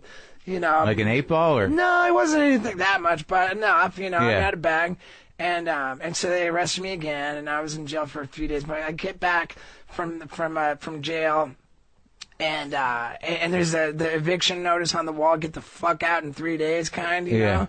And so I go on a crazy bender, and by the time like I'm and are you charged? With cocaine possession? Totally charged with cocaine possession. And within a couple hours, I'm fucking, like, all fucked up on ketamine, jumping up and down. Got my buddy filming me. I'm jumping up and down on a parked car, screaming. The drug buddy. Screaming, God is the sun. And getting, like, you know, like, I mean, like, within 2 hours of getting out of jail. And you putting that out in the world? You posted it? Oh, yeah, posted it. Yeah. I actually had them post it while I was in the psych ward, you know? Like, giving instructions to what to, you know?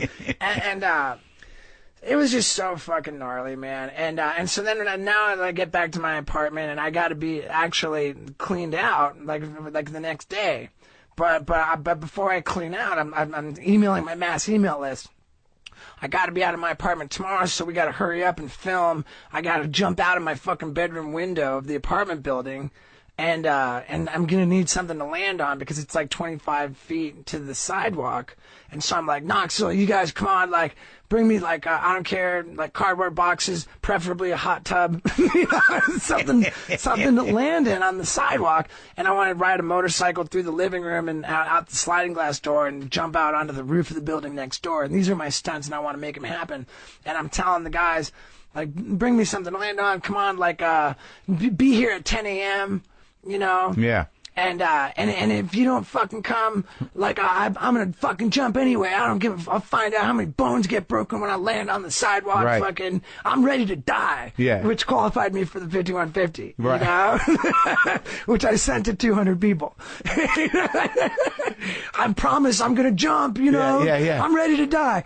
And so Knoxville responded, he wrote, "What's with the early call times? Sheesh." Like, bring the cameras, you know? He said, "We'll be there, you know, but can we make it noon?" and I was like, "Okay, noon it is, cool." Yeah. And so what happened was I scheduled my own intervention. Yeah. Who showed up? A lot of friends? Dude, they showed up. Knoxville. It was a whole crew of jackass. Like, the director, Jeff Tremaine, Dmitry Alyaskovich, the director of photography, this camera guy, Rick Cossack, the sound guy, Cordell, the executive producer, Trip Taylor. Oh, yeah? And then a couple other just big dudes. Yeah. Because None of the cast? No, none of the cast was there for that, no. Yeah. But Knoxville and the rest, there was 8 guys. Had Ryan died yet? No. No, Ryan died. This was 2008 Yeah. when I got sober. Ryan died in 2011. And and so it was just like Dr. Drew was really clear. Like, if you got to tie him up, you got to beat him up, or just get him into the hospital. And so they took me to the hospital. 5150. I was pretty sure. Did they have to tie you up or beat you up? Well, yeah. That's not to get me there. Not to get me there. But what happened when I got to the hospital, I thought I was going to just calmly explain that this was a misunderstanding. Right. I didn't realize they printed out my emails. And so there was no talking my way out of it. And then when I found out I wasn't going to talk my way out of it, then I just got belligerent. Like, fucking, I want to smoke a cigarette now, or this and that. Like, I'm trying to throw it's chairs. Like an episode of Cops. You always wonder what drives the guy to be like, "Oh, fuck you!"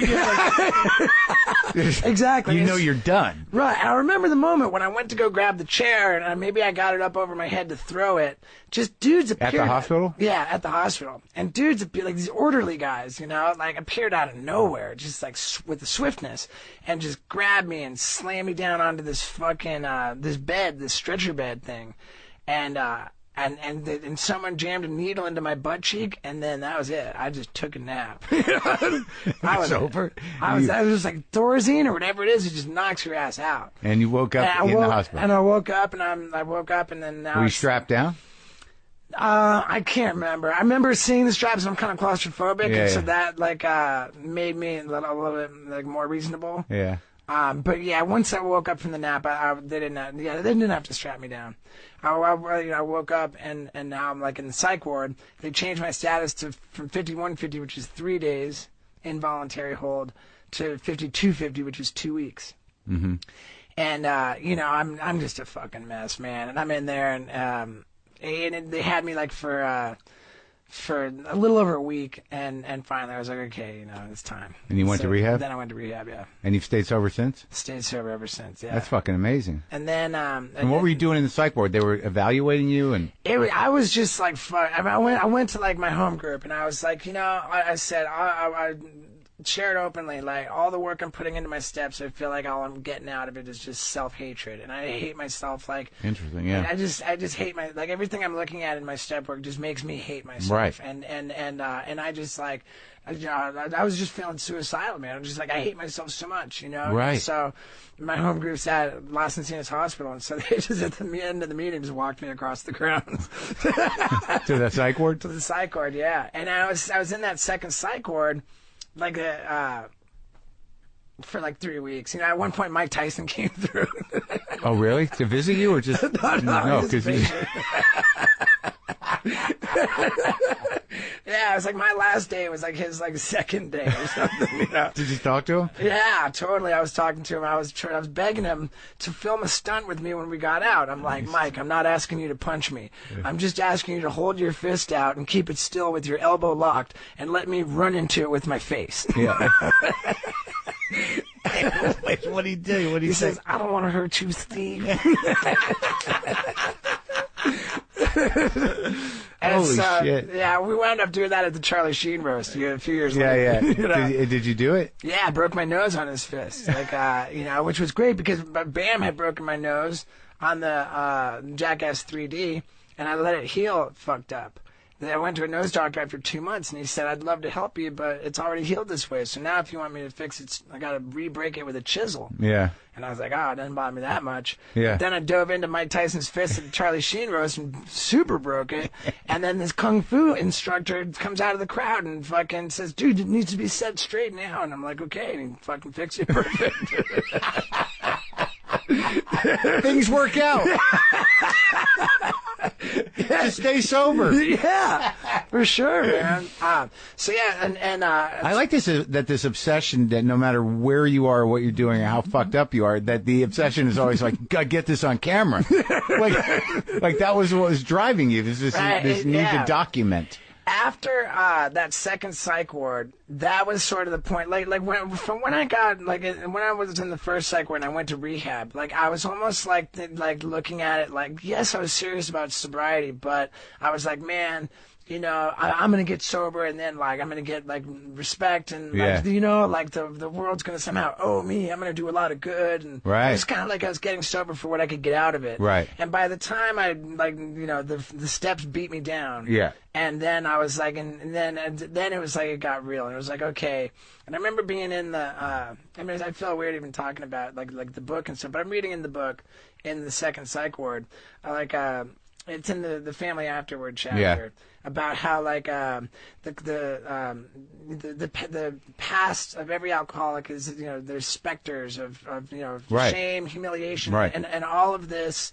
You know, all of this, you know, worst shit we ever did, like, comes to be useful, you know, and right. it becomes not only an asset to us, right. but really like the greatest asset that we have. Right. I remember reading that and thinking, okay, so like, so it's not like I need to hate myself and judge myself. I'm not like, now I just need like that. It becomes my asset. Everything. Right, that you made stay me, sober and you share your experience. Right, everything that made me hate myself became like the asset that I just don't want to be that way anymore. Right. Now I'm not gonna work a program of sobriety for what I can get out of it. Right. Now I'm gonna work a program of sobriety to fundamentally change the person I am, so that I don't hate myself. That's right. You know? Yeah. So my motivation became sort of correct. Right, know? Reframing it. Like you're right. Training your brain. I was in it for the right reasons. Yeah, it's great. That's a great moment. And once I got out of that second psych ward, I went back into rehab, and I just put down the camera. I put down everything, and I was just focused on being sober. Yeah, that's amazing. And then when I was at 6 months, and like you said, like, it took a long time to fucking. You know, like after clear out the fucking ghosts and goblins. Right. After 6 months, I left that rehab and moved into a sober, like a halfway house. Yeah. And I remember going to speak at the Salvation Army. Yeah. At 6 months, and then sometime like way after that, I was at like a meeting or something. The guy was like, "Dude, I was there when you came to speak at the Salvation Army. Man, we were worried about you." You thought he was going to say thank you? Man, we were worried about it. I was in there talking about like reincarnation and spirits and ghosts and goblins and like, you know. We were worried about it. Yeah, so but I stayed in sober living, you know, like the halfway house, until I had 2 years of sobriety. And so wow, you really locked in. Yeah, I mean, like. Did you find that did you get diagnosed with any other mental issues? I did. I got the bipolar diagnosis, and I got a bunch of meds with it. But I honestly think that you pile enough fucking chemicals into anybody that did as much drugs and the kinds of drugs I was doing would be bipolar too. Is kind of what I think. Sure. So you waited it out. Yeah, I don't have any of that like psych med deal now. And do you experience depression or mania?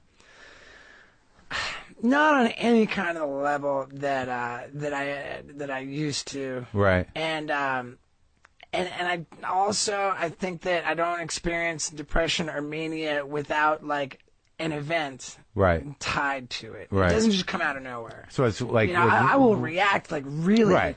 really heavily and unreasonably. Yeah. Like life is not okay. Over little stuff. Sure. But there's always But something. that's just fucking being an addict. Sure. There's always something to motivate, like whatever. Right. You can track it. Right. That's good. And when did you wrangle with the sex addiction? Because you talk about that. Yeah. How many years into your sobriety did that start to happen? Well, I mean, shit. Like, I think the sex, acting out sexually was always there. Yeah. Where like it got pretty fucking dark, man. Well, the event you talk about in the special it's funny in a way, but it's pretty dark.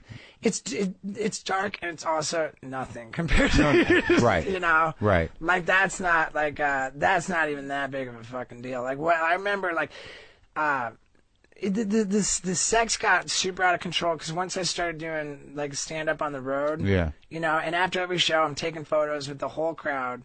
And I wasn't even selling merch. It was just like, it was basically auditioning to see who was going to suck my wiener that night, you know? Yeah. And so like, it was, and I would keep coming back, like from my like gigs, like you leave on a Wednesday, you come back on a Sunday or a Monday. Yeah. And it's just like, I'd, talk to my sponsor and I'd be like, dude, like, I really like, feel shitty about myself for like, hooking up with all these chicks and I don't want to do it and I just keep doing it, you know? And I just couldn't stop, man. And that's that sort of like weird sexualizing, wanting love and shit, and just like getting feeling that connection. Yeah, just like I just want to like get off, and then connect. As soon as you do, then all of a sudden like in comes this cold dark. Like, the shame feeling. and because they leave and you feel like you treated them badly, and because you realize like at some level that there's some unresolved thing where you're kind of like compelled towards the shame, like because like that it only ends there, and like. Right, there's the whole cycle, and I was reading about it too. I was reading about like the cycle of like preoccupation, of like ritualization, like acting out, and shame, and it just repeats, and it repeats, and it gets worse and worse. And man, it was so gnarly. And at that point, I wound up. I was already seeing the sex therapist, and then I was like, I just dove in fully, and I went like into a full. Like outpatient, an intensive outpatient program, like full on sex addict rehab. Really? Yeah, like it was like a 2-week outpatient program, like just all day, every day for 2 weeks, and then after that, when I left, and then I started bringing my buddy on the road to be like the cock block, Right. And I went full celibate, man. I didn't even jack off. I did not blow a load, period. For a year and 3 months. Holy shit! Yeah, and then I tried to, and then I got into a relationship, and that was a disaster. Yeah, it just didn't work. And how'd you feel not blowing a load for a year and 3 months? I don't know moderation, So it's just like, that was just my next thing, To like, so it was just like, Did it help your brain? I never had a fucking wet dream because, like, in the dream where, I remember a bunch of dreams where I'm about to blow a load, but then I'm like, and I can't lose my time. Yeah. I can't lose my sexual sobriety in my dream. Yeah. And so, whatever. Like, at this point, it's like I've known like being promiscuous, and it doesn't work for me. I've been completely celibate. Like that's just sexual anorexia. It doesn't work for me. And I've tried to be in relationships, and I just haven't been successful there either. So that's like the thing, I mean. But are you hopeless, or are you just sort of like gonna keep? I'm not hopeless. Trudging the road of happy destiny. I'm not hopeless at all, man. Like I just think that I just got to keep working on myself and try to figure out like. How I think to sort of pick the relationships better. I think there is a relationship for me that will work. Yeah. I just haven't picked successfully. Sure. And I think that like the rigidity of I just need to find some kind of balance. And do you have a spiritual life? For sure, man. Like I got into TM, and that's been cool. I've been kind of slouching on it a lot lately, but yeah, like all the 12-step shit and the prayer and meditation, like you do it. I do, man. And you're vegan now too. And you're standing up for the animals, climbing up on shit and getting into trouble. Right. You're using your skill set for an actual reason other than to just like, I can't fucking believe I did that. It knew it had to come in useful. What'd you do? You climbed up a crane? I climbed up a crane, man. Yeah, it's amazing how dumb that was. Like, I'm trying to protest SeaWorld, so I go to a fucking random construction site nowhere near SeaWorld. I fucking climbed this 150-foot crane with an inflatable toy whale, you know, which is way too high up in the air for anybody to see the fucking whale. Right. Like, so you still got a little your old behavior. That's old behavior. It's like dumb shit. Steve O's on a crane with a whale. Right. And like, you know, people can see, like, oh, maybe he's going to jump, whatever. And I'm in the middle of Hollywood. And so, like, by the time I get the fucking whale inflated, there's 80 firefighters, 18 cops, a helicopter, and a SWAT team, you know. And I'm just like, you know, like a reasonable person would be like, oh, this has gone too far. I better, like, hey, guys, you know, like, I'm like, nope, I'm fucking inflating my whale, man. And then I'm blowing up my fireworks like I said I would. You know? Did you? Yeah, I taped 3 artillery shells, which are the thing that you drop into the tube and then it shoots up into the sky and then makes the display. Yeah. But I taped them to the crane itself and lit them like arm's distance away from me so that the, you know. And you got no rope holding you? No, like I did. I got one of those fucking clips. Oh, you did? Okay, yeah. But yeah, just blowing up fucking fireworks while the helicopter's circling, like, just immediately around me. I'm like, oh, fuck. And what'd you get? You got arrested? I got arrested. For what? How many charges? 5 charges. Like, inciting, or no, not inciting, creating a false emergency. Yeah. Aggravated trespassing. Yeah. And then 3 fireworks-related charges. And where's that at now? Now, like, well, I got sentenced to 30 days in jail. I turned myself in. I was released in 8 hours. Yeah.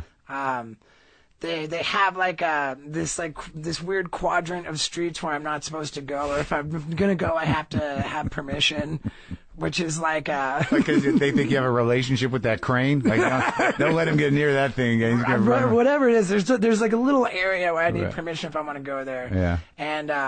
And I have like 80 hours of community service, which that'll be good for you. Oh, I was able to choose. Like I asked, can I do it with the Humane Society? And so I did 25 hours this past week, man. Yeah? Doing what specifically? Fuck, I've done it all, man. I was filling rabies syringes with rabies vaccinations. Yeah. I've done cat trapping, like outreach going around East LA. Oh, wow. Offering free spay and neuter services and vaccines. Like, look at that, man. They forced you into service. Yeah, I've just clean exactly. You know, great. Which is super cool, man. And you know, like I've gone like taking animals to the shelters, been at the shelters, and like I adopted 2 cats in the process. Yeah. I got it. The first shelter I went to, I adopted a cat, and then the second shelter I went to, I adopted a cat. That's now good. I'm up to 2. I got 2 rescue dogs, 2 rescue cats. Oh, that's sweet, man. Well, good, man. I'm glad you're alive. Yeah, man. You seem pretty good. I'm in pretty decent shape, you know. All things considered. You look good. Well, thanks, yeah, man. And the special's great, and it's pretty fucking crazy. Yeah, it's great because, like, you know, like I'm coming to it with my own baggage about stand up and what, you know. But the thing is, it's like it's really a show about you, and it's handled with you know, with humor and humility, and you know, the little bit of stunts which you're good at. It seems like, you know, like I see it like there's part of me that, like, just thinking about you, like, there'd be really no reason why you couldn't actually put together a show that would rival a magic show. You know, just stunt driven. Do you know what I mean? Like, like a Vegas show. Mm-hmm. Don't you think? If you did bigger stunts? It would be, it's difficult to figure out, like, what's repeatable. You mean without dying? Right. Like, the higher impact stuff is a one-off? It's tough to repeat. Yeah. Well, all right. Well, don't die, buddy. And dude, like, a super honor, man. Thank you so much, man. Yeah, thank you. It's a real big deal to do this, man. Thank you. Well, it was great. I appreciate it. Cool.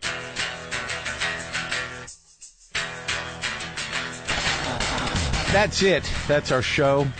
I really was surprised and excited at Steve's recovery and his disposition around it. I liked him, and I didn't know how that would go. So what else? You can go to WTFpod.com and see the new thing and get tickets to my Trippany House shows in May and June, small shows here in L.A. And do whatever you do over there. Check out the new site, though. I'm sorry I'm a little heavy-hearted, but I'm a little heavy-hearted today. What are you going to do? And I guess I'll play a little guitar. This is sort of a riff like that song I was talking about. And I've done it before, but that Rivulet song, All right, well, let's play it out. And, hey, I just want to say, Patton, my heart goes out to you, and I'm terribly sorry for your loss. And a lot of people love you, man.